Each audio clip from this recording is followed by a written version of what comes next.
Com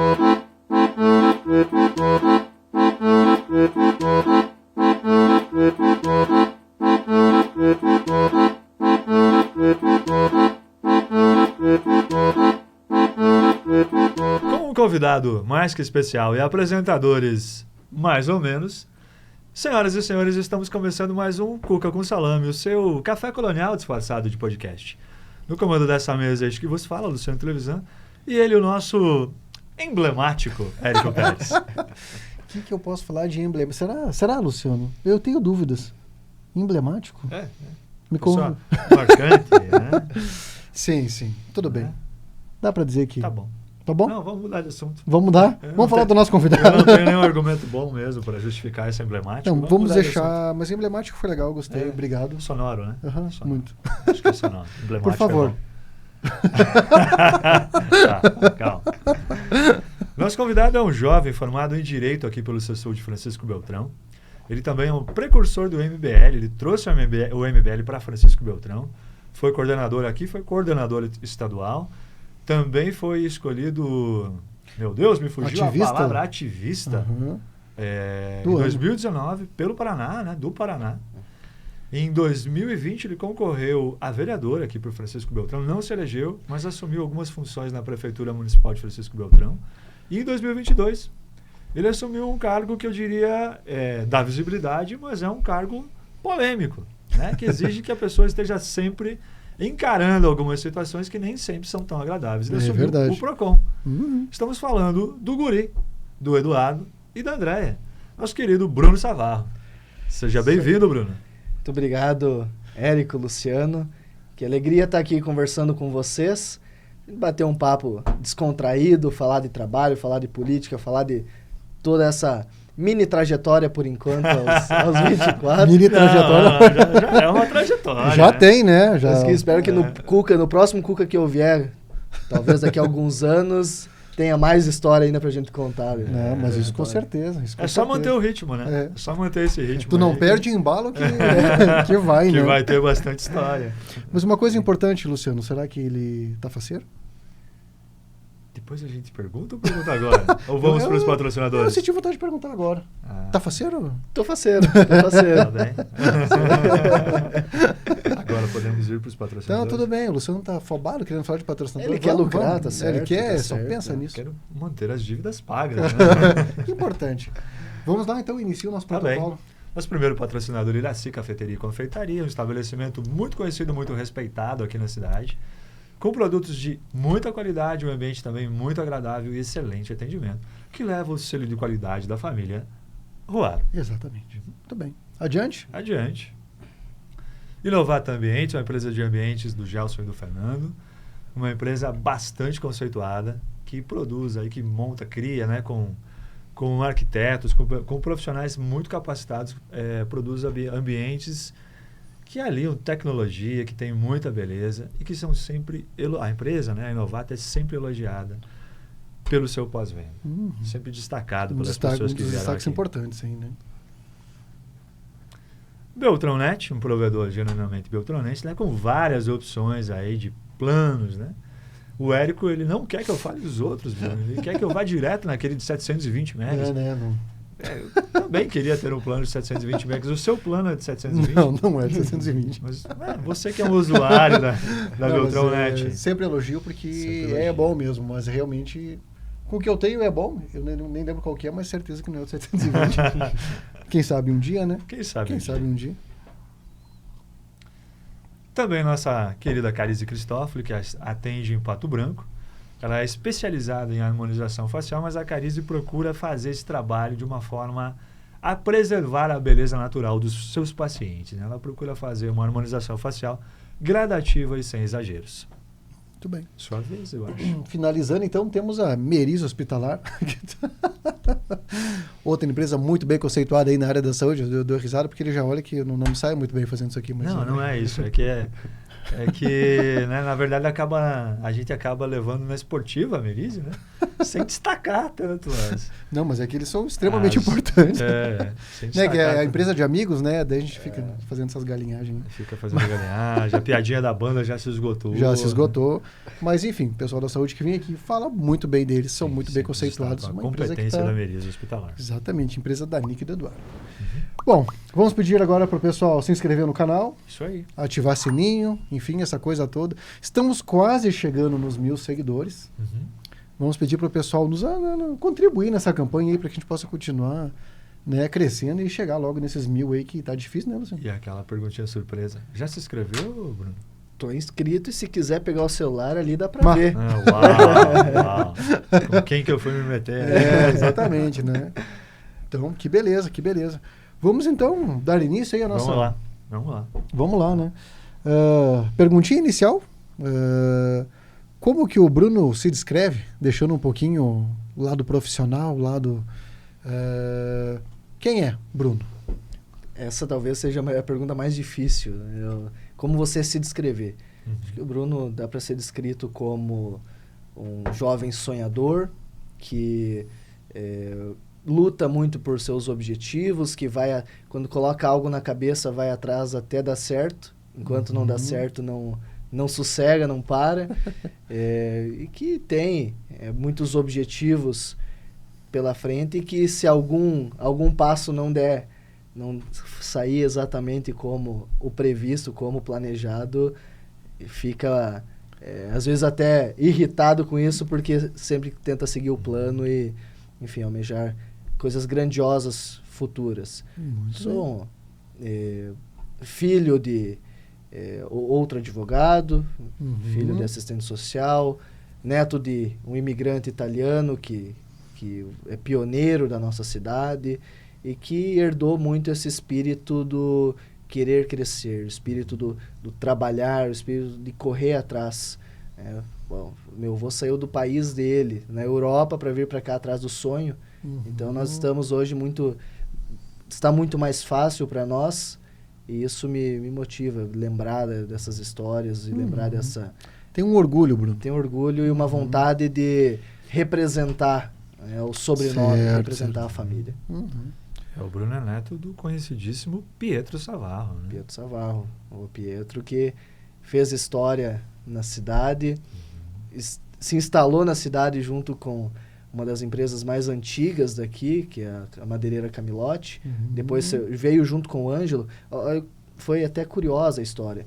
Ele era contador recém-formado, estava numa cidade do Rio Grande do Sul, conheceu um tal de Ângelo Camilotti, que por coincidência o seu contador da sua madeireira, que estava iniciando lá, havia falecido. E ele estava atrás de um contador. Então, meu avô foi apresentado para ele, viraram amigos. Ele falou, tem uma cidade se desenvolvendo, começando lá, vamos para lá. E veio junto com meu avô que conseguiram instalar aqui a madeireira. Ele veio como sócio, depois acabou, acho que, vendendo a parte dele. Mas ele veio quase na gênese da cidade aqui e aqui ficou até o seu falecimento. É um sobrenome muito conhecido, né? Savarro aqui, todo mundo conhece. Né? Pelo menos um membro... eu digo que a pessoa mais conhecida da minha família, que todo mundo conhece, é o tio Filite. Esse também. É uma lenda da motinha. Ele é uma lenda. Ele é o mais conhecido da família. Realmente, ele é uma lenda. É o destaque aí da família. Até hoje, né? Sim. Percorrendo as ruas da cidade com a sua motinha. Sempre a motinha. Contador, né? Ele é contador também. Ele e meu pai são os únicos com formação em graduação na família. Ele acaba não atuando como contador. Tem o meu tio que herdou o escritório de contabilidade do meu avô, que também tem mais de 50 anos, que fica na rua ali em frente a Patrola da Cango. Ali aquela rua, a rua Travessa dos Pioneiros. Até o meu sonho é que se torne Travessa Pietro Savarro. Só que agora não ia cair bem a gente tentar algo assim, porque iam falar, só porque o Bruno tá lá no Procon vai... Mas é para exaltar, né, que ele fez, o prédio da família que está há muito tempo ali, com o escritório de contabilidade. Deve ser um dos primeiros prédios da cidade, inclusive. Exato, e do lado a casa que eles moravam, lá na época, a casinha de madeira ainda está preservada ali, está alugada. Legal. É um ponto histórico da Cango, né? Não é só a pracinha com a patrola que está ali, mas aquelas construções ali da tua família são históricas. Né? Também. Aliás, a Cango aqui é o bairro que mais conserva, eu acho, construções históricas. É verdade, né? Isso é verdade. O primeiro que teve, né? É o primeiro, né? Mas até por isso assim, a gente não, infelizmente, a gente não tem essa cultura de preservar, né? Não, nada. Então, e também, claro, tem uma dificuldade, que nós tínhamos muita construção de madeira aqui na cidade, que é muito difícil de ser preservada, né? Fato. Mas a Cango reúne ainda alguns casarões antigos, alguns prédios antigos, o que já é raro na cidade, né? Sim. Eu até gostaria que a Cango se tornasse uma espécie de centro histórico do município, assim.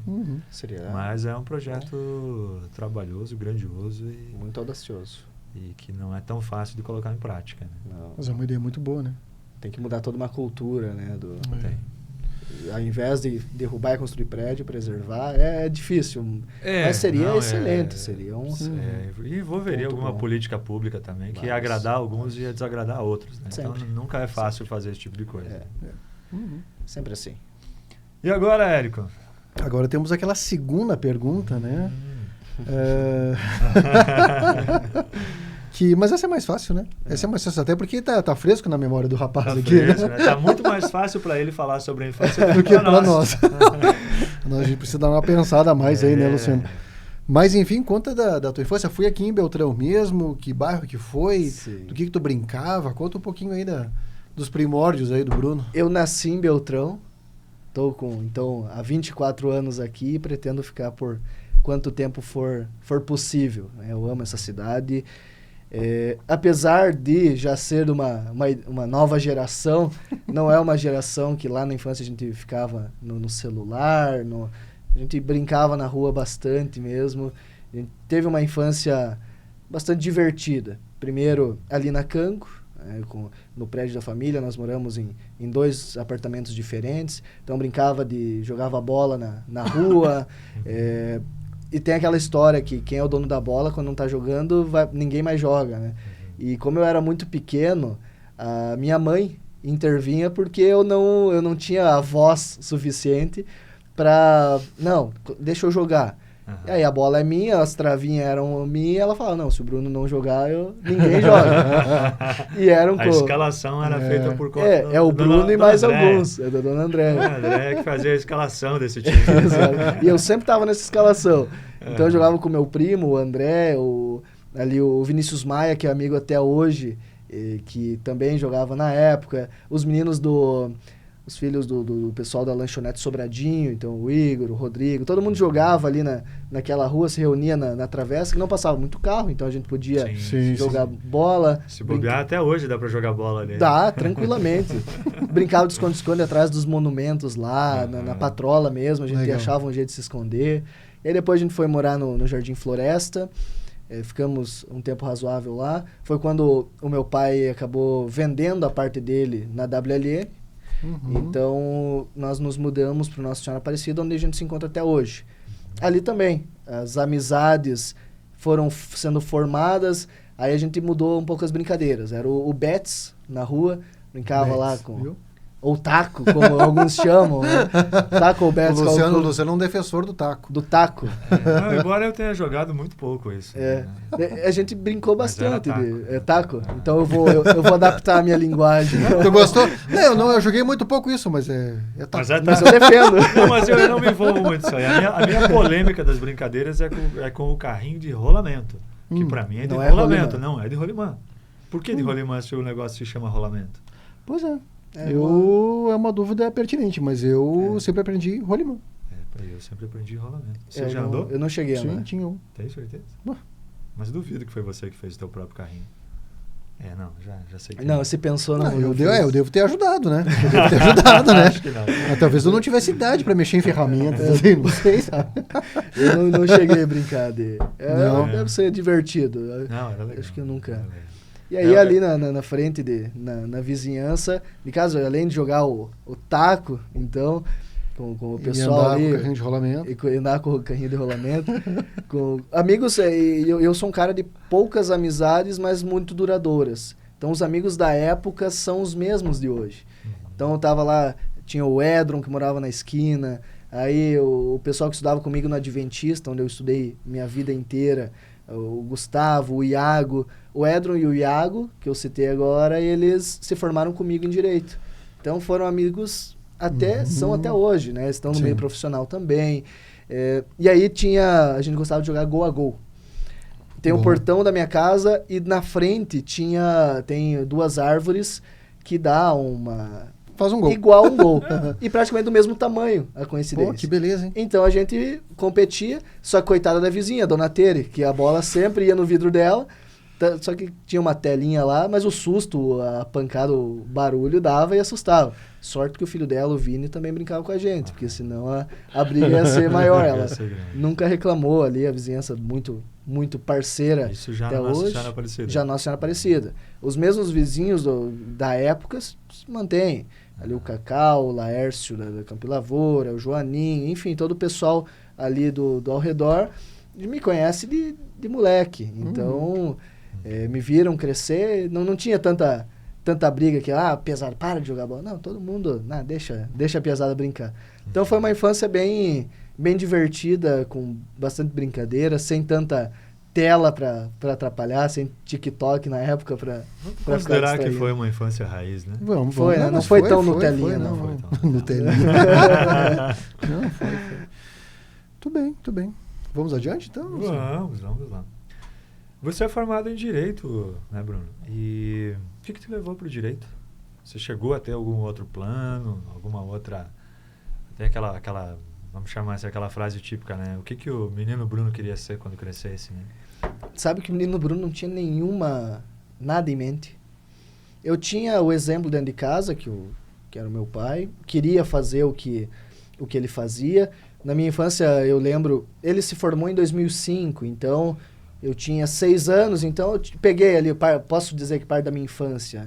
E eu gostava na época eram processos físicos, eu gostava de ver que ele atuava bastante no criminal, os processos onde tinha lá, o pessoal, o corpo baleado, tava bala no meio do corpo, eu gostava daquilo.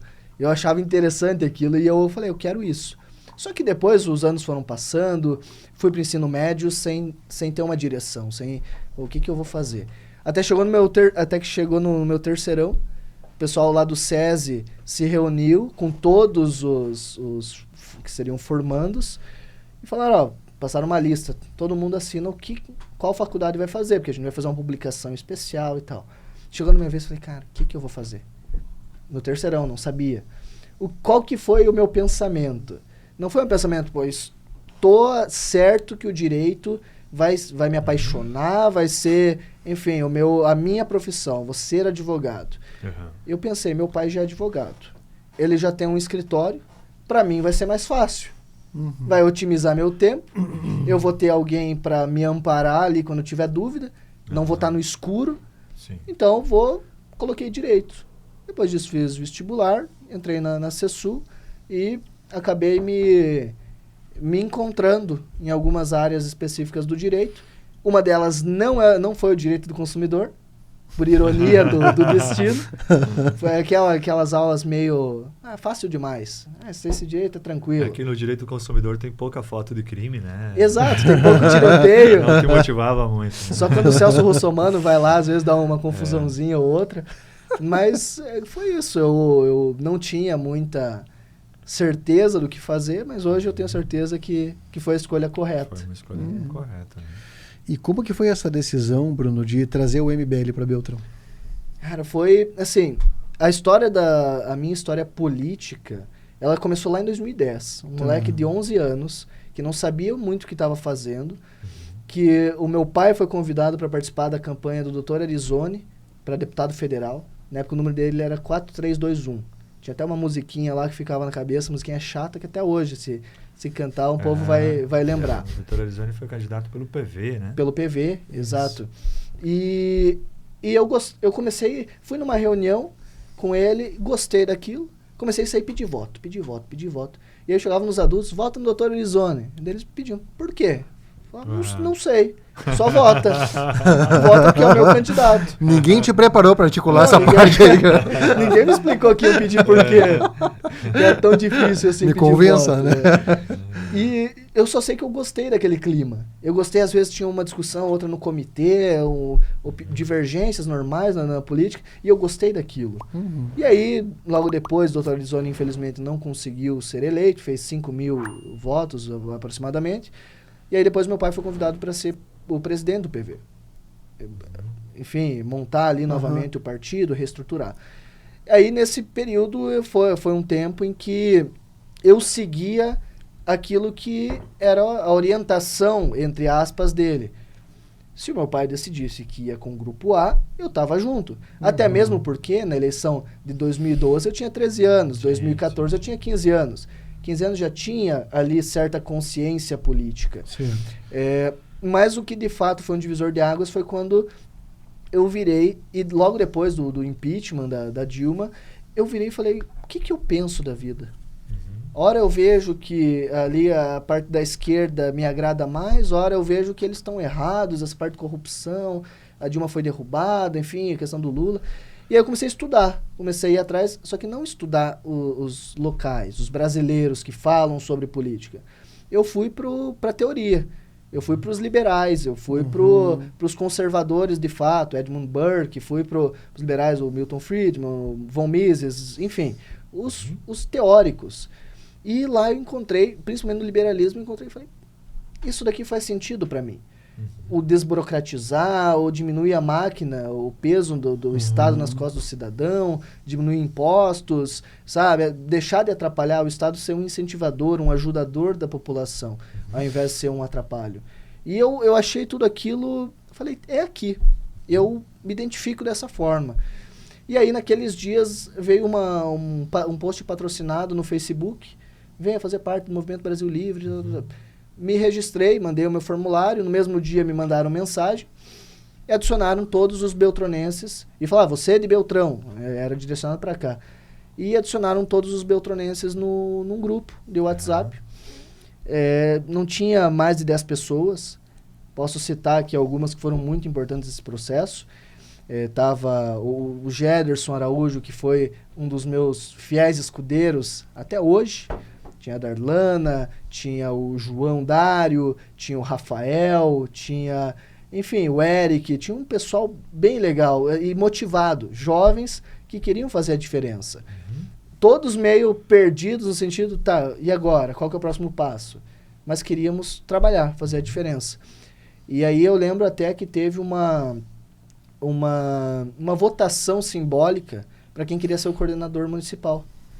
E eu declarei minha vontade e, gentilmente, outra pessoa que havia declarado sua vontade, o João Dário, um grande amigo que tenho até hoje, falou, eu também tenho interesse, mas eu vou ceder para o Bruno.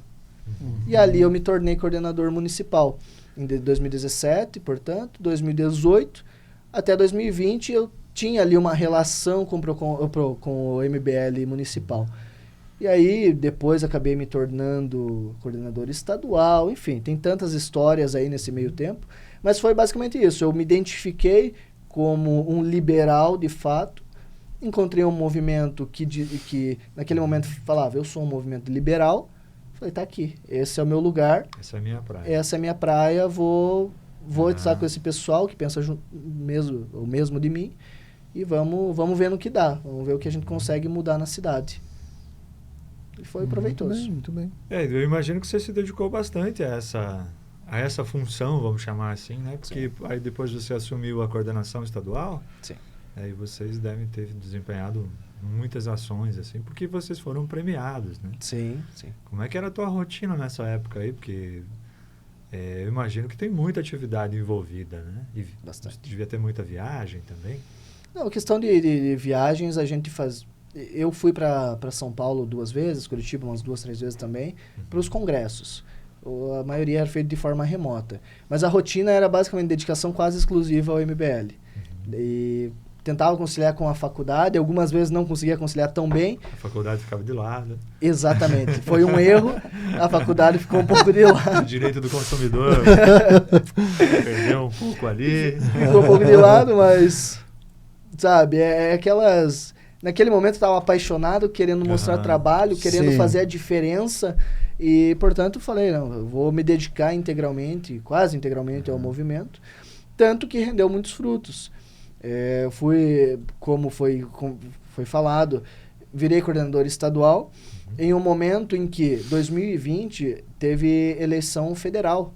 Sim. E o movimento teve 2 candidatos e os 2 foram eleitos. O Homero Marquesi, que foi deputado estadual, não conseguiu a reeleição em 2022, mas foi, 2022, então 2018 foi eleição, confundi. Eleição federal 2018.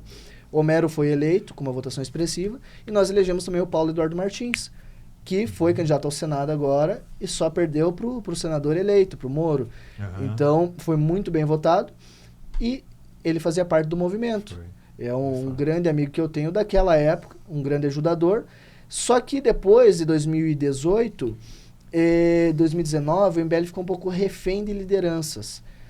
O Homero e o Paulo acabaram se distanciando, por conta muito do mandato também. E também tinha o Felipe Barros, também deputado federal, hoje deputado, mas na época ele era vereador em Londrina, que acabou se afastando do movimento.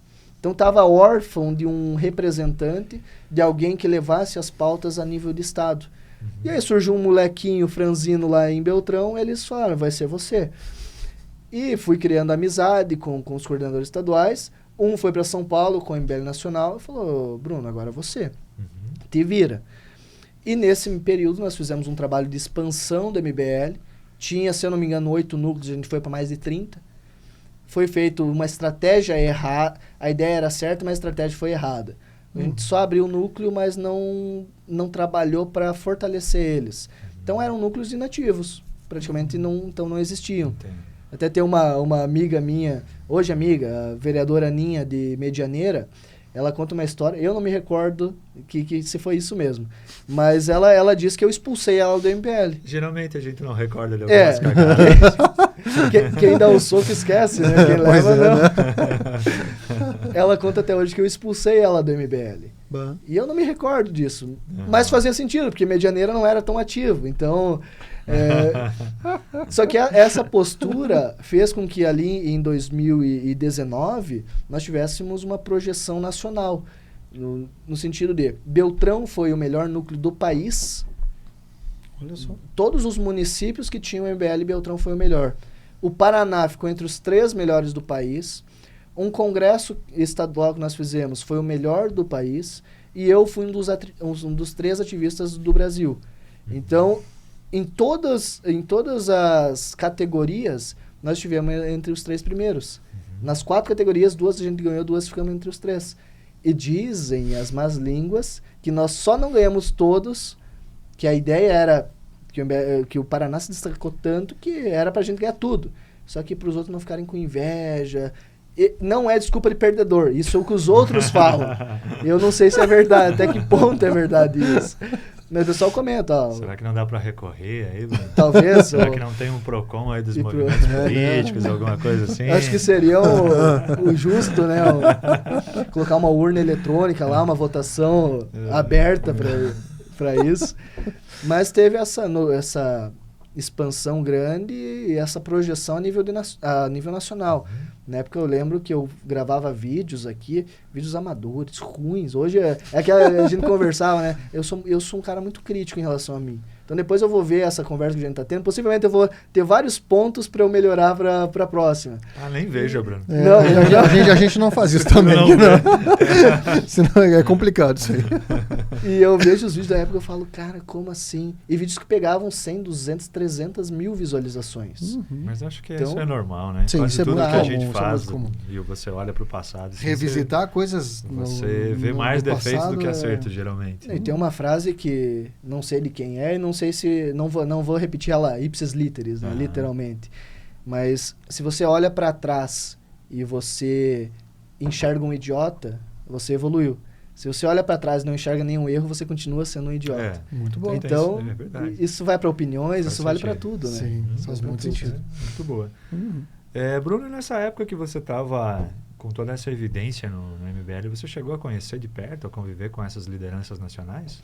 Sim, aquele perto meio longe, por mensagens, nos congressos nós nos encontrávamos, tínhamos reuniões, até algumas particulares com eles, tive um convívio até relativamente próximo com o Kim Kataguiri, que é o maior nome que tem. Sim.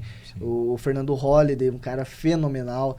Uma vez tem uma história que a gente tava em Curitiba, tava eu, o Holliday, o Caio Coppola, que era comentarista da Jovem Pan, e na época até o Gabriel Monteiro. Hoje o Gabriel tá preso aí, tem os problemas dele com a justiça. Não tá muito bem. Acho que de nós 4 ele foi o que pior se saiu, né? Hoje não tá muito legal a situação dele. Mas nós estávamos... E ele estava no comecinho, assim, ninguém conhecia o Gabriel. E nós estávamos em Curitiba, no outro dia teria o nosso congresso estadual, e nós já tinha tomado algumas, mas não estávamos... Já tinha idade para isso, né? Já tinha 18, foi em 2000. Que isso, ó. Foi 2019, já tinha 20 exemplo anos, aí. já tinha 20 anos, já podia. E aí, nós não por estarmos bêbados, mas isso foi o mais divertido. Você sabe que o MBL tem muito problema porque alguém tá bêbado, né? Fala que não deve. Tem que tomar um pouco de cuidado aí, Você viu que eu até nem citei esse nome, nem falei desse sujeito. Ou não ficar mandando áudio assim, aí, tem que tomar um pouco de cuidado. Bom, não ir pra Ucrânia. Mas depois a gente chega nele, porque, enfim, eu acho que há um consenso de que ele ferrou com a MBL, né? Sim. E nesse papo nós começamos a conversar de teologia. Porque o Holliday é formado em teologia, o Gabriel, a princípio, é um cristão, o Caio também tinha um conhecimento vasto sobre isso, e ficamos conversando sobre teologia, sobre Deus, um evento do MBL, sabe, num happy hour totalmente aleatório, não tão bêbados, mas ali... Que é aquele lubrificante social fazendo seu papel, assim, né? Assim. Mas daquela época, hoje já não repito o que fazia. Não, mas enfim, e aí tem algum ponto a mais nessa história? Não, tem. Ou é mais para ilustrar essa convivência? Mais para ilustrar, existia uma convivência com alguns mais próximas, né, com outros nem tanto. Com o próprio Arthur, eu nunca tive um contato muito direto com ele, convivia em certa medida, mas eu não gostava do jeito dele. Talvez era um alerta ali. Já estava soando uma sirene ali que... Eu nunca bateu o meu... Nunca brigamos, de fato. Hoje, se ele vê uma foto minha, ele não vai saber quem eu sou, possivelmente. Mas na época, sabia. Na época, me chamava... Enfim, conversava no WhatsApp, tirava dúvidas e tal. Mas Você estava naquele grupo? Não estava. Já estava fora do movimento, ainda bem. Me libertei antes. Conta pra nós, então, como é que foi essa decisão de sair do MBL, Bruno? Eu, assim... Depois de tanta participação, né? Sim. Porque é algo que te projetou bastante, muita evidência. De repente veio uma decisão de sair. Envolveu por muito tempo. Né? Exato. Na verdade, eu adiei minha saída. Era pra eu sair em 2019. Mas de acordo com tantos prêmios e uma relevância maior... Falei, se eu sair agora sendo o ativista do Paraná, sabe, tudo que a gente conquistou, poderia vai ficar ruim, né? Como assim? O cara, sabe, não faria sentido. Talvez seria bom sair no auge, né? E daí, igual o jogador que se aposenta quando tá no auge, ninguém começa a bater nele. Mas eu decidi ali por 2020, porque eu vi que alguns rumos estavam meio equivocados. Aquele movimento inicial...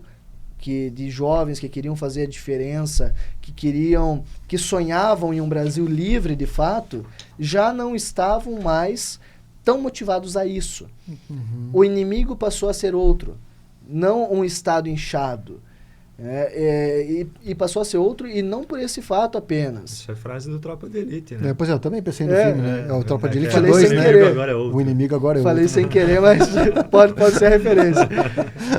E o que eu pensei, assim, não é nem arrogância, nada nesse sentido. Mas se o Paraná, que veio de tanta projeção e de tanta relevância a nível nacional, pelo menos consultados nós deveríamos ser para as ações. Eu acho que é justo isso. Você é especial, você é importante pra gente. O que tu acha? Não, as decisões eram meia dúzia decidiam, se chegava meia dúzia, às vezes era 4, 5, decidiam pro Brasil inteiro fazer uma ação, por exemplo.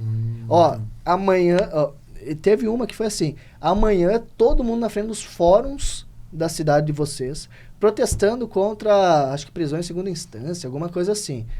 Falei, cara, vocês em São Paulo, tem quantas comarcas? Quantas varas, né? Quantos juízes tem aí? Se eu for fazer uma manifestação na frente do nosso fórum, eu tô me formando em direito. Já pensou no outro dia eu estar ali e eu estar cara a cara com o juiz, que eu protestei sem saber direito o que eu estava protestando? Exatamente. Porque foi determinado. Eu comecei a não aceitar essas coisas. E Beltrão, que participava de quase tudo, passou a não participar de quase nada. Porque eu brecava. Eu, claro, conversava com o pessoal e todo mundo seguia ali uma sintonia. Não era... Também eu não fazia o que eles faziam comigo com os outros, né? Eu não vai ser e pronto. Eu chegava e falava, pessoal, não tem viabilidade isso. Mas se vocês quiserem, tamo aí. E acabou que isso foi desgastando, né? E, claro, o que antes novamente, vou então agora remeter à tropa de elite. O inimigo era o Estado inchado, passou a ser o governo daquela época. Onde tinha reuniões em que o pessoal falava, vamos, assim, quase procurando coisa para poder bater naquele dia. Tipo, hoje não teve nada demais, mas vamos resgatar alguma coisa do filho, Passou a ser uma oposição pela oposição. Entendi. Isso eu nunca concordei. Muito vazio. Muito vazio, muito só bater por bater. Eu vou começar a bater no Érico porque eu não gosto dele. Não, pera, ele fez alguma coisa pra mim? Lá no passado ele fez, tá, e agora? Essa ação dele foi ruim? Não foi tão... Sabe, essas coisas que pra mim não fecha, não bate. E aqui em Beltrão a gente sempre teve uma postura que na primeira semana do MBL o Kleber chamou a gente pra conversar. E eu deixei sempre claro pra ele. Falei, Kleber, o que você fizer de bom, nós vamos, não tem problema nenhum a gente elogiar. Mas o que tu fizer que vai contra as nossas ideias, o que a gente considera ruim, nós também não vamos hesitar em bater. Tanto que tiveram algumas situações específicas em que a gente fez publicações contra ações do governo. Certo. Não contra o governo. E a nível nacional a gente via ao contrário. Eram ações contra o governo, não contra os movimentos. Eu acho que o MBL... Assim, ele queria se consolidar como terceira via, né? E aí precisava bater nas outras duas, né? Exato. Era o caminho para se consolidar, mas aí veio aquela história do seu Arthur que queimou, né? Acabou com o movimento. Né? Algo que estava crescendo e tomando muita força e de repente simplesmente foi descarga abaixo, né? Mas tanto que acho que o Sérgio Moro praticamente estava sendo candidato a presidente por conta do MBL. Aí o MBL se destroçou, né? Desintegrou, né? A partir daquele áudio do Arthur. Exatamente. O Arthur, eu acho que esse áudio ele só cavou, só enterrou de fato, porque já estava numa decadência. Muitos grandes nomes já tinham saído. Publicamente, assim, a gente não tinha essa noção. Não tinha essa reverberação. Para mim, parecia que estava muito forte naquela época. Não, e só um adendo sobre você falou ser a terceira via. Eu participei de reuniões, e claro que isso daqui eu não estou falando para um ex-MBL, sabe, para gerar corte, não, de forma nenhuma. Mas é a verdade.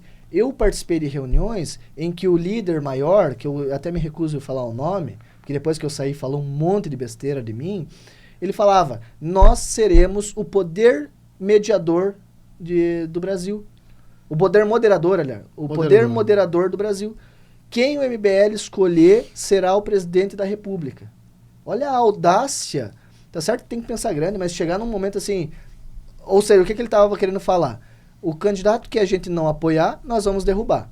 Porque eles tinham a percepção de que derrubamos a Dilma, vamos derrubar Bolsonaro e vamos derrubar quem vir, se não for do nosso. Esse cara viajou com o Arthur, né? Ou não? Eu acho que sim. Estou falando do Renan. Esse mesmo. Esse sujeito mesmo. Mas aí, tem alguém que você respeita ainda no MBL? Várias pessoas. Assim, das lideranças. Aqui do MBL local, todos eles são meus amigos. Mas das grandes lideranças, eu respeito muito o Kim. Estive em Brasília agora há pouco tempo, conversei com ele. É um cara que eu admiro demais a inteligência dele.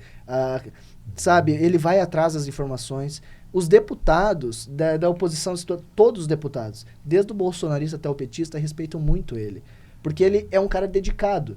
Ele é um cara muito inteligente e dedicado. Podemos discordar hoje de algumas atitudes dele, mas não dá para negar que ele é um cara fenomenal. Sim. Se tivéssemos 513 Kim Kataguiri no Congresso Nacional, na Câmara dos Deputados, possivelmente o Brasil seria um país melhor.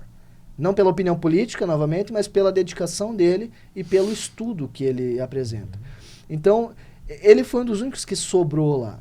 O Holliday saiu, o Rubinho Nunes, que era um grande amigo meu também, saiu, advogado, até teve uma polêmica com ele recente também em relação ao padre Júlio Lancelotti, também saiu. Então o movimento foi perdendo força e perdendo agentes importantes. Sim. Então falar, hoje quem tu respeita de lá?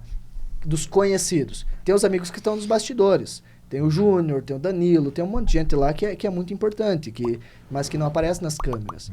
Mas quem aparece nas câmeras e que é referência a nível nacional, hoje o Kim é o cara que eu continuo guardando um carinho, um respeito grande por ele.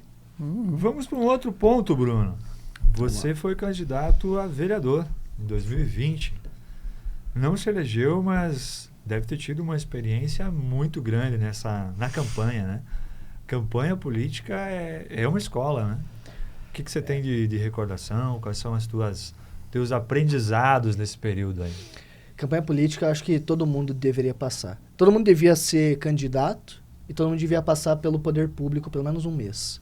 Porque quem tá de fora, eu acho que é muito fácil, né? Pô, Bruno, por que tu não faz isso? Não, vem aqui no meu lugar rapidinho, vamos ver se consegue. Sabe? Não é bem assim. E campanha política é a mesma coisa. Na campanha você aprende muito. Você aprende mais com os erros do que, de fato, com os acertos, né? Pois aqui foi legal, vou repetir. Poucos candidatos, até os que tiveram sucesso, vão falar, pô, eu tive mais acertos do que erros. A maioria é muito crítico em relação a isso. Você aprende a ver quem está contigo mesmo. Ver quem é realmente teu amigo. Tá certo que amigo é uma coisa e posição política é outra. Isso tudo bem, a gente entende. Agora, a pessoa que vem te dá tapinha nas costas, tamo junto, e por trás está trabalhando talvez com uma pessoa que te odeia, esse não é um amigo de verdade. Então, a eleição foi boa para filtrar também essas pessoas, quem eu posso contar e quem eu não posso contar. Foi uma eleição muito boa para mim. Eu estava cursando ainda direito, não tinha acabado. Estava finalizando, mas ainda estava ali. Estava, enfim, se eu não me engano, no 3º, 4º ano. Enfim. E eu não abandonei, não deixei uma aula sequer para sair e fazer campanha. Portanto, não teve uma dedicação total e exclusiva à campanha. Se for pegar os meus gastos de campanha, ele vai chegar num patamar de R$4.000 por conta dos materiais impressos, que são muito caros, mas que não saíram do meu bolso. Né? Que foi a coligação que pagou e não vai aparecer lá material impresso. Vai aparecer R$3.000 de material. Sim. Então, na prestação de contas, vai dar 4 mil e pouquinho. Mas, de fato, quanto eu gastei, meu pai me doou R$150 para eu impulsionar no Facebook. Essa era a destinação. Pô, Eduardo, que é isso? 150 pila? Era um teste para ver se ia funcionar. Isso, né, e na última semana veio do partido R$1.212. Eu lembro que é 1212, é fácil de decorar esse número. Na última semana, para alguém que queria fazer uma campanha limpa, o que eu vou fazer com esse dinheiro? Eu tinha um monte de material lá em casa, contratei 2 mulheres para entregarem durante 2, 3 dias os meus materiais em pontos específicos da cidade. Então foi uma campanha barata, uma campanha rápida, uma campanha que eu fiz por WhatsApp. E o resultado foi meia besta. A besta é 666, foi 333. Eu fiz 333 votos sem praticamente sair de casa. Eu fui em um comerciante conversar com os funcionários dele, que tinha cerca de 10 funcionários. Então, foi uma experiência única, uma experiência que eu recomendo para todos, assim, principalmente quem é muito palpiteiro político. Eu tenho um pessoal em grupo de WhatsApp que sempre sabe a fórmula mágica. Tem a receita perfeita. Tem a receita, mas nunca foram para a urna. Ir para a urna é uma escola. E para mim foi, assim, um aprendizado, um conhecimento muito grande. Amizades que eu fiz, eu não apenas perdi amizades, tem o lado bom. Fiz muitas amizades. Dos 13 vereadores que estão lá hoje, eu tenho um bom contato com todos e tenho uma proximidade muito grande com 7 ou 8 por conta da campanha, porque fizemos jogo limpo, sabe? Fizemos eu tinha até um amigo que a gente, mesmo com quem eu não tinha combinado de fazer isso, eu fazia. Se eu chegava pro Érico e ele falava, pô, cara, já tô comprometido com tal candidato. Mesmo que eu não conhecesse o candidato, eu falava, Érico, vai lá. é um cara bom, uma pessoa de bem e tal. Vote nas pessoas se você está convicto. Tem tanta gente indecisa, por que eu vou brigar por um voto que já está conquistado? Sim. Eu vou me queimar, às vezes posso queimar a pessoa, às vezes ninguém de nós dois ganha o voto. Não vale a pena. Então são aprendizados que a gente leva na campanha e que muitos a gente leva para a vida também. Muito bem. Mas na sequência ali tu acabou realizando alguns, não foi eleito, mas acabou realizando alguns trabalhos ali na prefeitura. Por onde tu passou ali, Bruno? Na prefeitura eu fui convidado pelo Kleber, inicialmente para a Secretaria de Educação, onde eu fiz um trabalho que era ser o chato das contas. Eu fazia o controle de gastos da educação. Um trabalho meio ingrato. Muito. Mas eu fazia de uma forma que não me tornava tão o malvado. Eu fazia assim, eu tentava conscientizar mais do que cobrar. Certo. Então eu fazia aqueles gastos que não são os fixos. Eu não mexia com folha de pagamento. Não tinha o porquê eu ver quantos estagiários tinha sério. Não. Isso não acho que fugia da minha atribuição. Eu pegava aqueles gastos que a gente podia diminuir. Pegava impressão, pegava água, luz, telefone, numa era que a gente não precisa mais de telefone. Né? Tinha situações que gastava 200, 300 reais por mês de telefone. Tinha situações que gastava 1.500 por mês de impressão. Então, era um dinheiro, assim, e o orçamento público ele deve ser otimizado ao máximo. Então, se a gente tira, é um cobertor curto. Se você puxa para a cabeça, no teu pé vai faltar. E ao contrário também, se puxar para o pé, vai faltar na cabeça. Então, você tem que equilibrar o máximo possível para sobrar para o que é mais importante, vamos dizer assim. Então, eu pegava esses gastos que podiam diminuir, eu comparava todos e eu ia diretor por diretor, das escolas da cidade e do interior. Eu falava, diretor, seguinte, aqui tá bom o teu gasto em água, em luz tá moderado, mas em impressão você está gastando demais.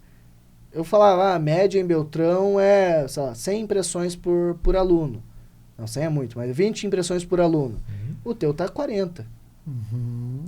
Isso causou uma, salvo engano, eu fiquei nessa função, se eu não me engano, em agosto daquele ano, de 2021, agosto de 2021, até dezembro a gente fez uma economia de mais de 25 mil reais. Só nessas cobranças específicas, básicas. Então o trabalho foi bem feito e eu não saí como malvado entre os diretores, porque eu conscientizava, eu mostrava que às vezes pode faltar para merenda, às vezes pode faltar para manutenção. Porque alguns reclamavam, aqui o meu telhado do meu ginásio tá com goteira. E eu explicava, se a história do cobertor curto, se eu gasto muito aqui, talvez esteja faltando para cá. Porque o orçamento ele é muito engessado. Sim. Então, foi um trabalho satisfatório. Depois, dado que eu estava quase finalizando o curso de Direito, o Kleber me convidou para ser um dos responsáveis pela regularização de terrenos baldios, de terrenos ocupados irregularmente no município. E aqui eu não falo invadidos, porque tem situações em que o prefeito da época, prefeito de 1990, dava o título ou dava a permissão da pessoa ficar na casa por 5 anos e ia se prorrogando, ia renovando. E aí chegou no momento agora que as pessoas não têm escritura. Só tem um documento do prefeito, assinado pelo prefeito, falando, você pode ficar nessa casa. Então não são só imóveis invadidos. Isso que a gente tem que fazer a diferenciação. E esse é das minhas amarguras, uma das minhas tristezas, porque eu não consegui entregar escrituras para essa população. Porque é um trabalho muito moroso e muito burocrático. É um trabalho que não dependia só de mim. Dependia de cartório, dependia do judiciário, depende de um conjunto de fatores. Sim. De um projeto e aí alguns projetos eram amarrados um ao outro. Por exemplo, se eu fazia um projeto de mapeamento através da Secretaria de Viação e Obras, eu dependia da Copel e da Sanepar. Mas a Copel e a Sanepar dependiam desse mapeamento. Então, um depende do outro, ninguém avança. Até que surgiram fatos novos, o Tribunal de Justiça do Estado fez um programa Moradia Legal, só que eu já estava aí no meu... quase saindo. Até quando eu entrei no PROCON, eu já estava eu ainda fiz algumas coisas da regularização para concluir a minha parte ali e entregar sem qualquer pendência. Mas é uma das minhas frustrações, vamos dizer assim. Eu queria ter entregue pelo menos um título de posse para Dona Maria, que está esperando há 30 anos lá na casinha dela. Infelizmente não consegui. Que pena, né? Que pena. Mas, mesmo assim, o trabalho foi feito, foi avançado. Não foi não conseguir porque eu não quis, foi todos os fatores. E chegou no momento em que uniu o útil, a necessidade com a possibilidade. Que a doutora Helena havia saído no mês de abril, se eu não me engano, de 2022. O cargo de diretor do PROCON ficou vago entre abril, maio, junho e julho. E eu estava finalizando, eu tinha recém sido aprovado na OAB, mas não tinha prestado o juramento. E aí um dia eu cheguei muito audacioso e incentivado por outras pessoas, que até a história do PROCON, ela se tiver esse tempinho para contar, como que despertou isso em mim. Gostou do gingado? Manda ver. Descolado? Não, eu tô muito jovem. Acho que é a influência. É a influência. Juventude contagiosa. Quando a doutora Helena saiu, eu já tinha sido aprovado na OAB, mas eu sabia que ia demorar para o juramento. Ou eu estava aguardando a segunda fase. Não vou me recordar certinho. Mas eu falei, seria legal. Só isso. E guardei no meu coração. Seria legal. Como sou cristão, fiz orações. Falei, se for da tua vontade, eu tô aqui. Não me sinto o cara mais preparado, mas tô aqui. E aí, um sujeito, um dia, eu tava na rua, ele falou, eu quero que você seja o diretor do PROCON. Eu não tinha falado aquilo pra ninguém. Falei, opa, pelo menos uma pessoa tá cogitando meu nome. E aí, eu fiquei sem palavra. Eu não falei nada pro sujeito. Porque eu fiquei travado. Naquela semana, eu tava pensando naquilo e pedindo a Deus aquilo. E aí o sujeito vem, eu quero você. Eu fiquei sem reação. Mas daí eu já me preparei. Na próxima vez que ele falar, eu vou dar uma trucada nele. E na outra semana encontrei, ele falou, eu quero você no PROCON. Falou a mesma coisa. Falei, tu não tem que falar isso pra mim, fala pro Kleber. Ele falou, vou falar. Não sei se ele falou de fato, mas aquilo gerou uma esperança em mim. Até um dia que eu cheguei, e incentivado por outras pessoas, que eu me aconselho, falei, cara, não sei se eu chego no Kleber. O meu medo era o seguinte, eu chegar no prefeito, e aí, o PROCON, vamos me dar essa oportunidade? E ele fala, pô, tu não tá nem contente com o que eu te dei? Então tchau pros dois. Já quer mais? Já quer mais? E tchau, então fica sem nada. Quem quer muito, fica sem... Eu tinha esse medo. Eu falava, não, pede. Um dia eu falei da minha função, na regularização, e fui gerando coragem. No final eu falei, prefeito, e o PROCON como que tá? Falei, tem algumas opções e tal. Eu falei, coloca o meu nome lá no fundo da lista. Mas cogita o meu nome. E aquilo foi amadurecendo, foi crescendo, até o dia que eu peguei meu número da OAB, que foi o dia que eu prestei juramento, no final do mês de julho, e eu mandei no WhatsApp pra ele o print. Falei, não tem mais impedimento algum, que tem que ser advogado, tem que ter OAB para ser diretor do PROCON. Falei, tá aqui a OAB. Se quiser, tô aqui. Falou, vem na minha sala. Foi anunciado dia 1º de agosto de 2022. Você fez uma campanhazinha então, Bruno? Fiz uma campanha. Uma campanha leve. Trabalhei por isso. Legal. Trabalhei por isso. Muito bem, muito bem. E, puxa vida, né? O PROCON deve ter algumas histórias aí, né?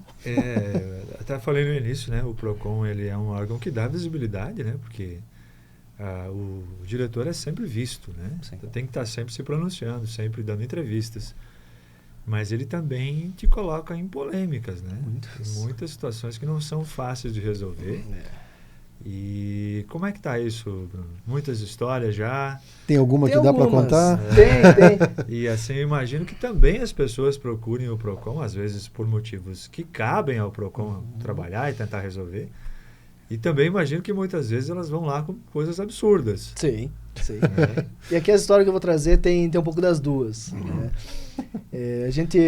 Eu não tenho tanto contato direto assim com o público, é mais o pessoal que faz o atendimento, os casos mais complexos chegam para mim, mas eles me contam muitas histórias e algumas eu presencio.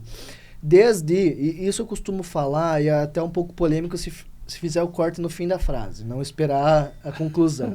Mas eu não defendo, eu e o PROCON não defendemos o consumidor. Agora, corte, polêmica, nós defendemos o Código de Defesa do Consumidor. São duas coisas diferentes. Eu defender o consumidor significa que mesmo quando ele está errado, eu vou defender ele. E não é assim. Nós vamos defender até os limites da lei. Então tem casos lá, quando eu entrei no PROCON, teve a funcionária mais antiga lá, tá? 15 anos do PROCON, a Helenir. Ela veio para mim e falou, Bruno, daqui uns dias você vai conhecer uma lenda aqui. E me falou, não. Esse cara vem toda semana, sempre tá arrumando confusão, tá buscando problema e ele quer ganhar alguma coisa em troca. Ou seja, um espertão que quer ganhar dinheiro fácil. Falei, então deixa comigo. A próxima vez que ele vir aqui e quiser um dinheiro fácil, manda ele conversar comigo. Dito e feito. Naquela semana o sujeito foi lá e ele estava preparado. Ele falou com ela, falou, eu vou passar pro Bruno. Eu falei, você fica na sala, Helenir, pra ter uma testemunha ali também do que eu vou falar. Sim. Ela falou, só cuidado que a esposa dele vem junto e ela bota o celular em cima da coxa e fica gravando. Eu falei, não tem problema nenhum, nenhuma orientação minha, não pode fazer, pode espalhar. Sim. E é bom que espalhe.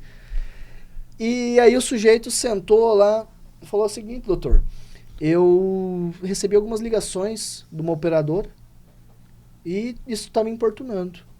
E eu pesquisei jurisprudências, teve um juiz lá no Amapá que deu dano moral de R$50 mil pro sujeito, porque ele estava sendo importunado em horário indevido, enfim, muitas ligações, e eu queria ver contigo se tem a gente consegue abrir um processo. Falei, caraca. Falei, quantas ligações tu recebeu? Falei, recebi 3, mas era 6h30, 7 horas. Falei, cara, você recebeu 3 ligações. Você quer ingressar com uma ação. Eu não consigo ingressar com ação aqui, você precisa contratar um advogado para pedir R$50 mil. O sujeito levou julgados, ele estava preparado para aquilo. Ele estudou para aquilo. Falei, seguinte, com essas ligações, vai chegar na frente de um juiz, possivelmente ele vai falar que foi um mero aborrecimento, não foi um dano moral. Vai falar que foi ruim para você, mas só. Não te deu prejuízo algum. Eu falei, você está preparado? Você vai pedir R$50 mil, está preparado para pagar 30% de advogado, de honorários para advogado da TIM? Ele se assustou. Falei, tu tem 15%, 15 mil? Falei, tem R$15 mil para pagar para os advogados dele, porque tu vai perder essa ação? O cara nunca mais voltou no PROCON. Porque foi dado um gelo nele, dentro da lei. Sim. Mas é um sujeito que queria levar vantagem. É uma história trágica isso, porque reflete que existem pessoas que ainda querem se aproveitar com base nos direitos que têm. Os direitos adquiridos servem para resguardar as pessoas que necessitam dentro das proporcionalidades. Você não vai querer exagerar. Mas tem outras histórias, por exemplo, um sujeito que foi lá, ele contratou um serviço de depilação a laser, só que no slogan estava lá que não tinha, era indolor. Ele sentiu dor e pediu ressarcimento e conseguiu o ressarcimento ganhou uma sessão grátis de laser. O primeiro atendimento desse ano, de 2024, foi um rapaz que foi lá, ele levou um atestado médico. E aí até minha estagiária chegou e falou, Bruno, não tô entendendo.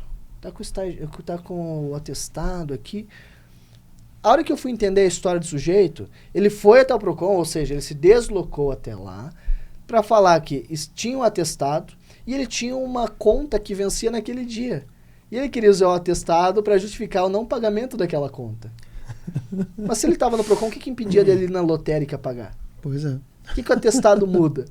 Foi o primeiro atendimento do ano. E já marcou... Já começou bem. Começou bem o ano 2024. Já deu um indício do que viria por aí. Do que vem aí, né? Mas tem muitos lá. E tem, assim, histórias engraçadas que a gente se diverte, mas também tem histórias que a gente... reais, né? Que realmente... A gente até chora, às vezes. Realmente, a pessoa precisa de ser defendida por um órgão competente. Eu peguei consumidores idosos que banco...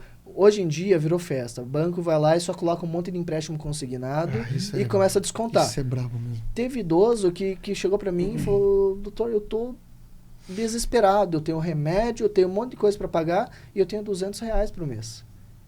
Ou seja, do aposento de um salário mínimo, R$1.300, foram descontados R$1.100. Sobrou R$200 para a pessoa sobreviver.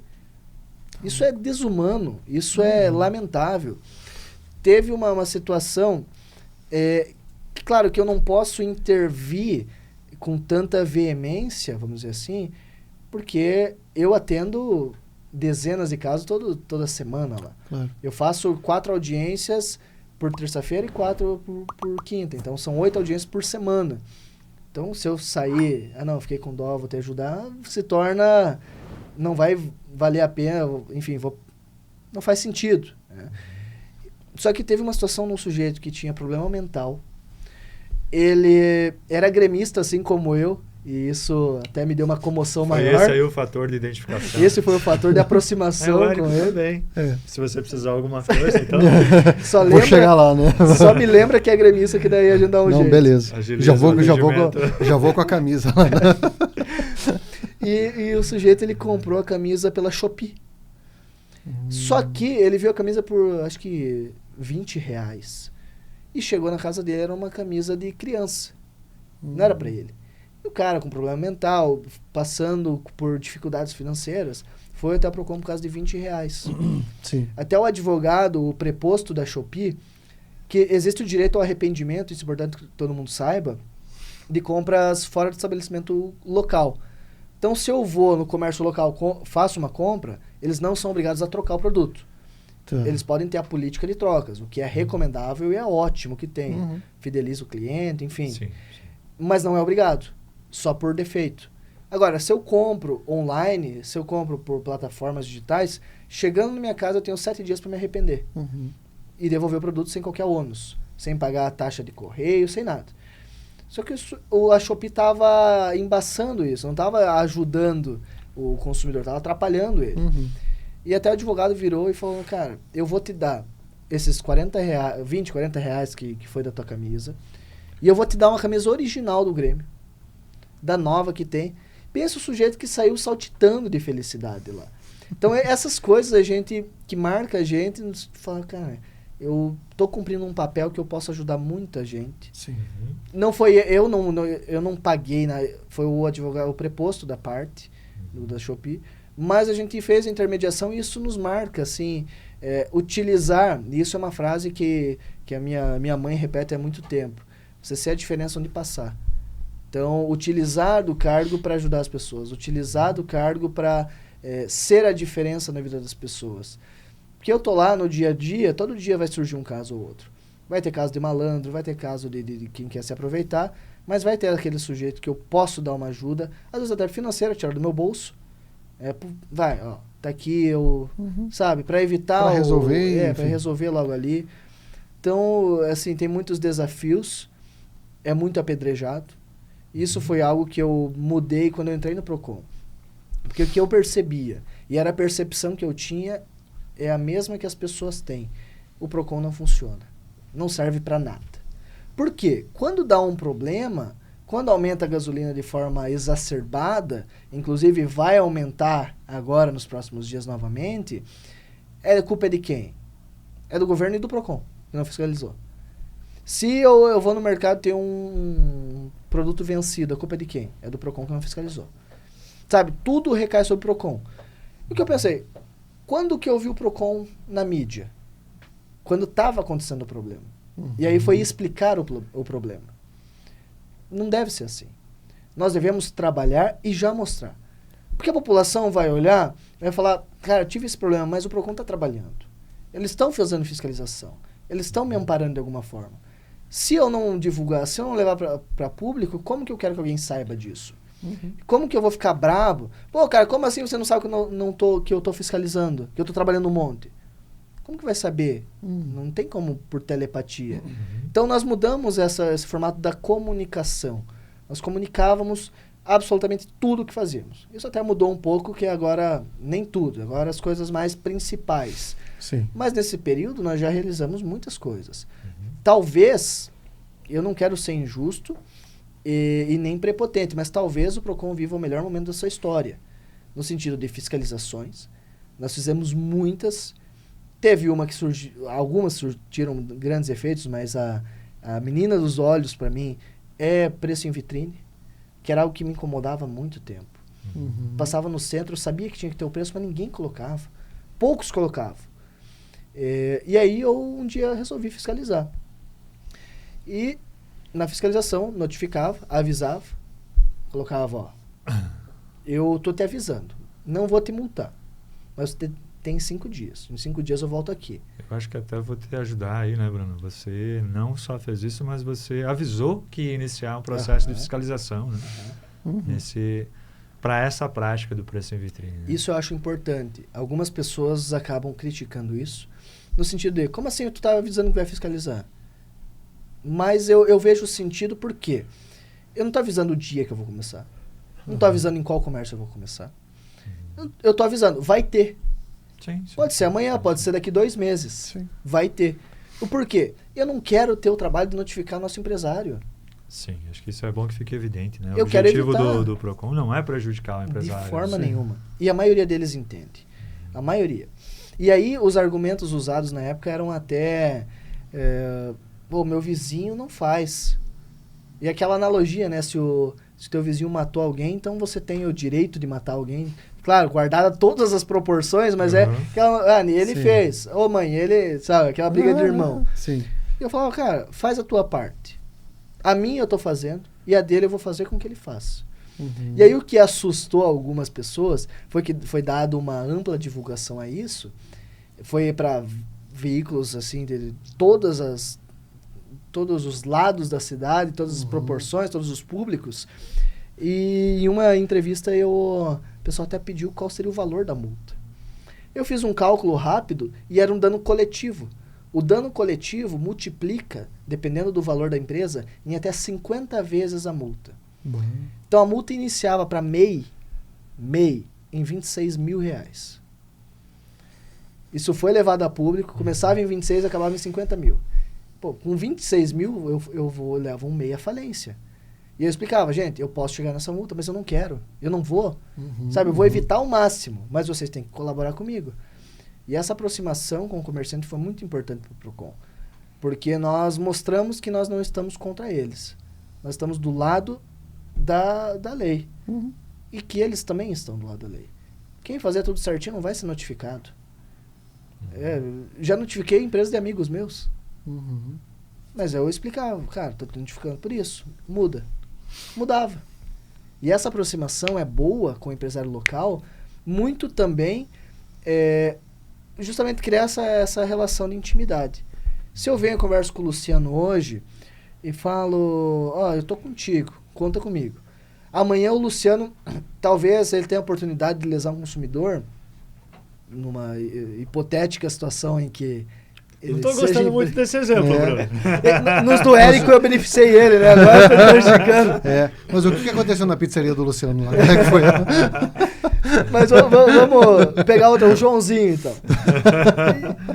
E eu conversei com o Joãozinho, ele vai falar, pô, cara, mas o Bruno veio aqui, foi parceiro meu. Eu não quero estragar essa parceria com ele. Ou ele vai ficar constrangido de eu ligar e falar, pô, Joãozinho, cara, eu tive aí, velho, me ajuda. E aí ele, sabe, isso também traz essa aproximação com o empresário e faz com que a gente resolva muitas contendas com o nosso local. Isso é muito importante. Muito bom. E o que você tem ainda de, digamos assim, de objetivo para o PROCON Beltranense? Quais são tem uma meta, algum ponto onde você quer chegar? Eu tenho um sonho que ele talvez seja impraticável. Eu quero diminuir, assim, abruptamente o número de reclamações de empréstimos consignados, que a gente falava anteriormente. Isso me incomoda muito, porque se trata de hipervulneráveis. Vulnerável somos nós. O código traz essa distinção. Nós somos vulneráveis. O consumidor perante o empresário é vulnerável. Mas o idoso, ele é hipervulnerável. Porque, via de regra, ele não teve acesso à educação adequada, não sabe mexer com a tecnologia de hoje em dia. Então, é muito mais fácil enganar o idoso. Talvez seja até muito ingênuo em relação às tecnologias. E isso me traz uma tristeza grande, porque eles não têm... Claro que eu não vou exigir que o banco tenha coração, mas isso é muito desumano. Isso é dizer, seu João, você trabalhou a vida inteira, contribuiu a vida inteira, você contribuiu para o INSS, hoje está aposentado, eu vou te ferrar um pouquinho. Tá com a vida muito... Tu não vai ter descanso. Sabe? Isso é muito triste. E o meu objetivo é reduzir o quanto for possível esse número de reclamações, porque é realmente excessivo. Ano passado, mais de 400.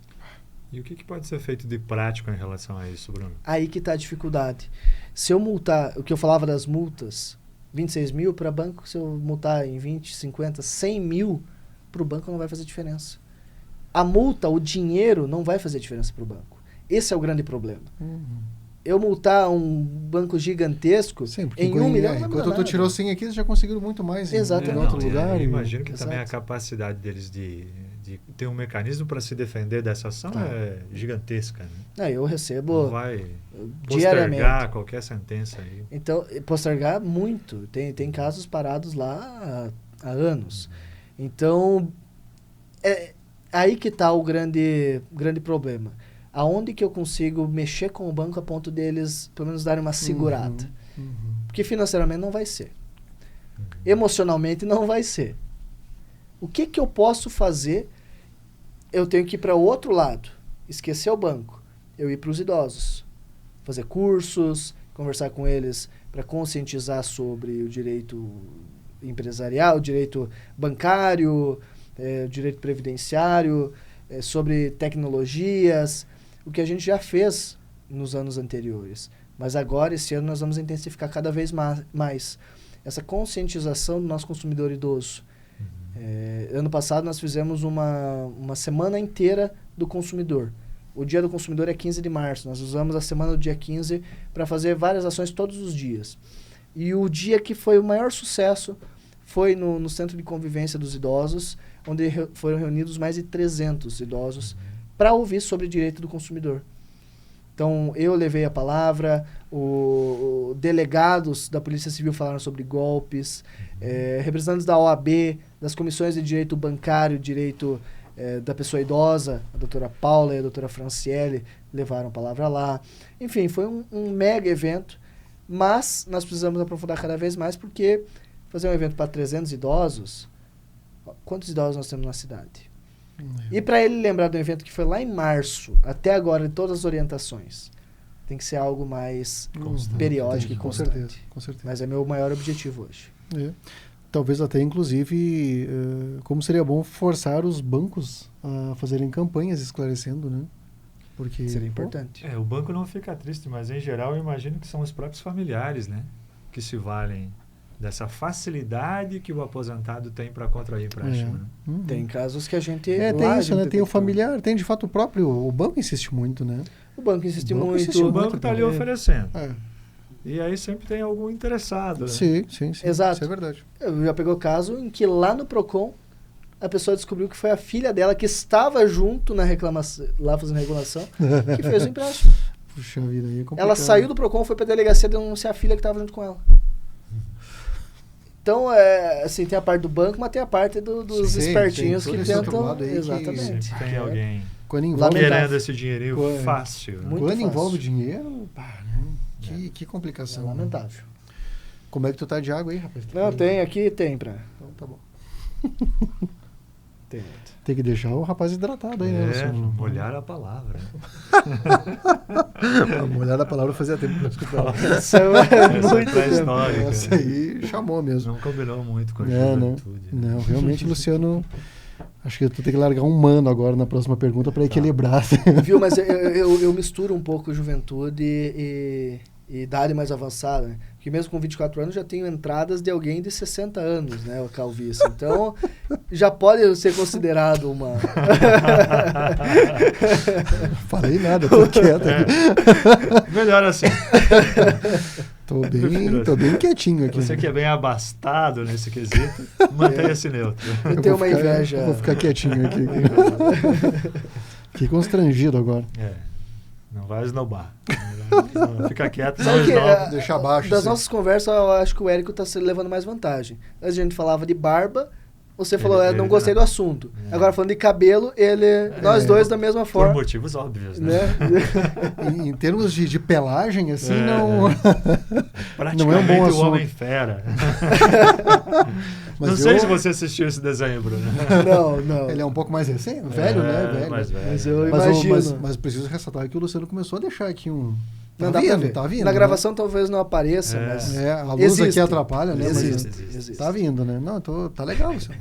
Tá com bom. o auxílio de um microscópio, algum outro instrumento. Como é que é o nome daquele remédio lá que faz nascer? Minoxidil? Minoxidil? É, isso aí. Minoxidil. Quando é que é o teu aniversário, Luciano? Boa. Um presente. Muito bem. Gostou dessa? Boa, né? Você saiu bem. Vamos voltar para o nosso convidado, então? Vamos. Bruno, conta para nós aí qual é o futuro do Bruno, o futuro político, com tantas experiências, com tantos avanços aí em pouco tempo, né? Sim. Mas o que você está cogitando futuramente aí na tua vida política? Essa é uma pergunta um pouco delicada, vamos dizer assim. Sabe que a política ela é muito imprevisível. O cenário de hoje e amanhã pode mudar completamente. Sim. Considerando que em 2020 concorri sem estrutura, sem financeiro, sem nome, sem um serviço prestado de fato para a população. Sim. O MBL não era um serviço prestado à população, como o PROCON é. Tenho recebido algumas sondagens, tenho recebido convites, amigos próximos têm me procurado, partidos políticos têm me procurado e me provocando. E aí, vamos, bora, eu te ajudo. E está crescendo o número de pessoas. Hoje já tenho muita gente que está me incentivando a ir. Então existe uma possibilidade, que eu não descarto, de ser novamente candidato a vereador. Faz parte de uma construção, é evidente. Candidatura não pode ser um ato de egoísmo, não pode ser eu quero, bato na mesa e pronto. Não, tem que ter um grupo, tem que ter incentivadores, tem que ter amigos, conhecidos, simpatizantes, pessoas que olham, pô, ele trabalhou bem, pode continuar exercendo uma função boa. Então, são vários fatores. Hoje existe essa possibilidade, não descarto. Daqui para a eleição tem um tempo ainda. Vamos construindo. Se chegar na eleição e a população entender que o meu nome é viável, dessa vez eu não vou sair para sentir a temperatura. Certo. Se eu for sair, é para ser vereador no ano que vem. Se eu sentir, pô, não vai dar, talvez eu não saia. Certo. Mas se eu sentir uma temperatura boa, Bruno, bastante gente incentivando, ajudando, vambora. Eu gosto do desafio e novamente, é o que eu falei, lá no início da conversa, quem é o Bruno? Alguém que coloca na cabeça algo e só descansa quando consegue. Então, se eu colocar na cabeça, vamos. Aí tu vai para valer. Aí eu vou para valer. Eu vou para ganhar. Sim. E Bruno, tu comentou que inicialmente tu te identificou politicamente então com o MBL. Sim. Hoje, por onde anda a tua identificação política? Eu não abandonei minhas raízes. Eu sigo sendo um liberal. Estudei muito conservadorismo também. Eu acho que o conservadorismo do Brasil ele está deturpado totalmente. Não é o conservadorismo do Edmund Burke, sabe? Não é dos pensadores originais. O que é o conservadorismo? É conservar. Uma instituição está funcionando, vou mantê-la. Uma instituição não está funcionando, vou reformá-la. Então, atos como, por exemplo, 8 de janeiro, não são nem um pouco conservadores. Pelo contrário, são revolucionários. Ao contrário do conservador, é revolucionário.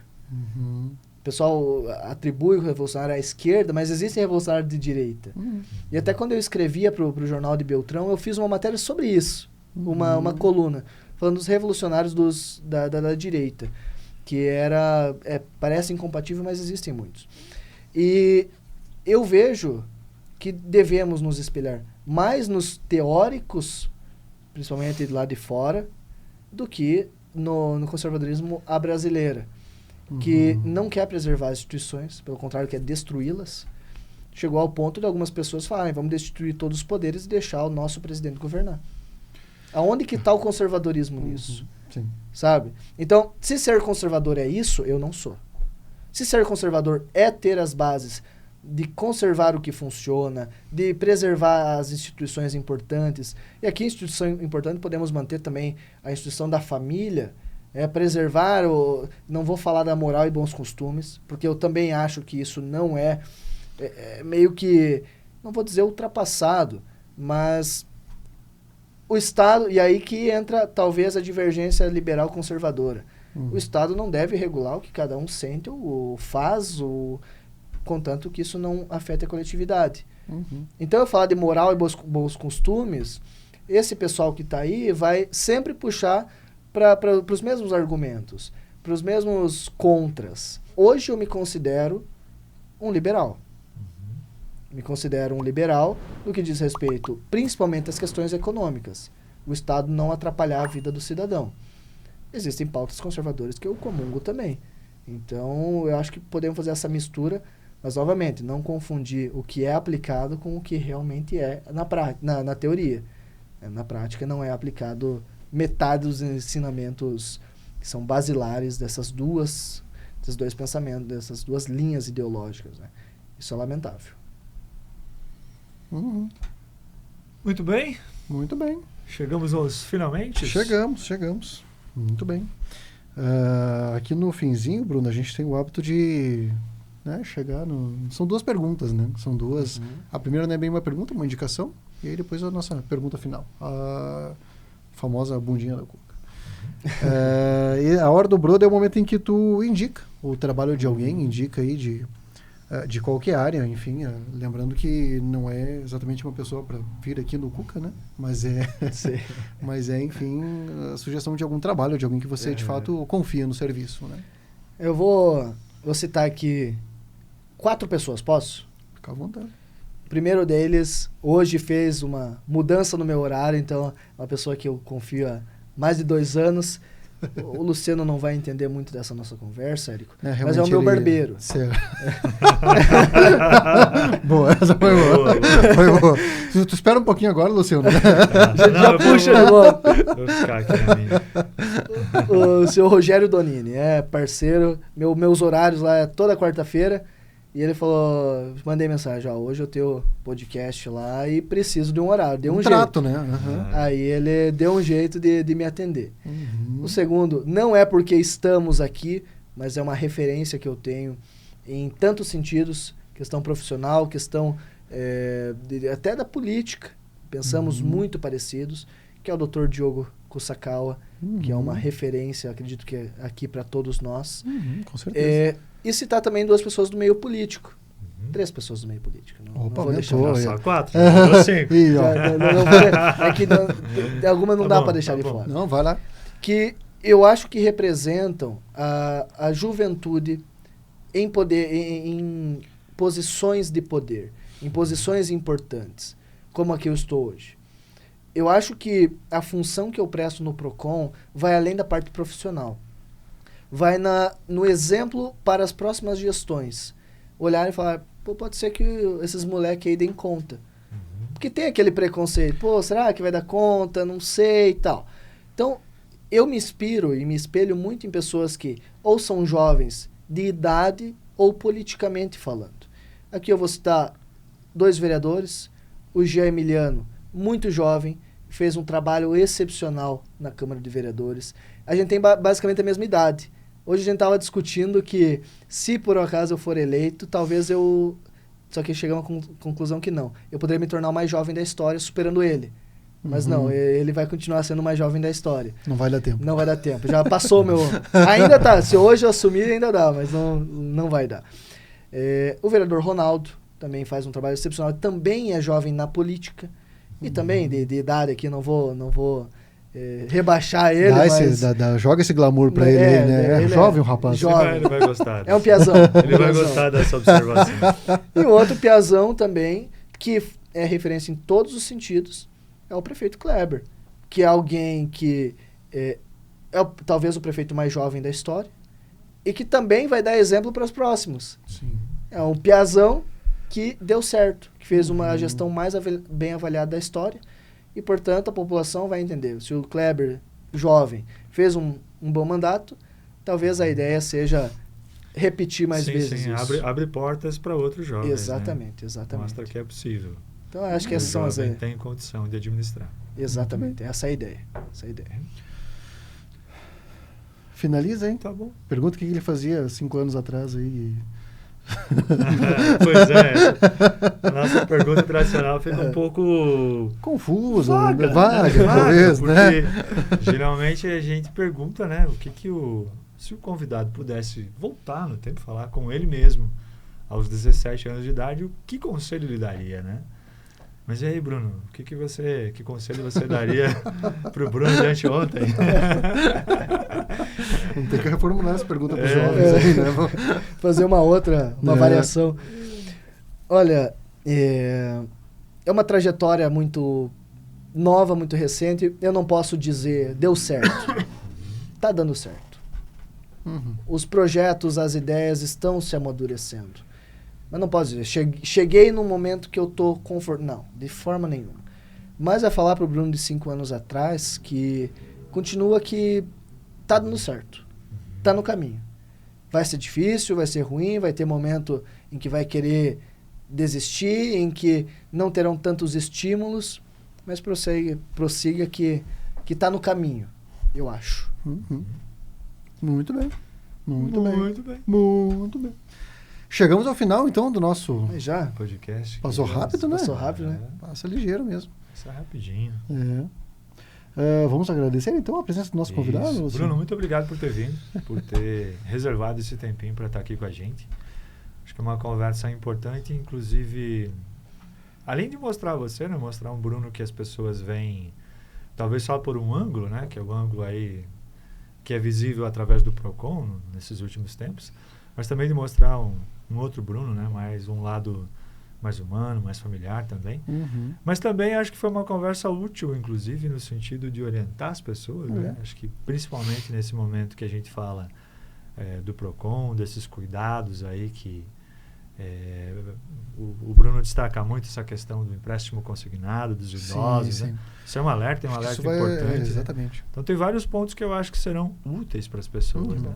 Então, muito obrigado pela sua presença. Uma conversa muito proveitosa, né? Exatamente. Muito obrigado pela presença. Fico feliz, agradeço vocês o convite. Eu, como comentava anteriormente, sou um espectador de vocês. Que bom. E é uma honra, uma satisfação estar aqui conversando com vocês. Espero que a gente consiga ter alcançado aí quem estiver precisando né, dessas dicas, e qualquer coisa nós estamos à disposição, a população pode nos procurar, que o Procon funciona assim. Mais de 90% das demandas são solucionadas na esfera administrativa. Então, de cada 10, 9 pessoas saem lá contentes. Então, isso é importante levar a público. Podem contar comigo sempre. Obrigado. Que bom. Beleza.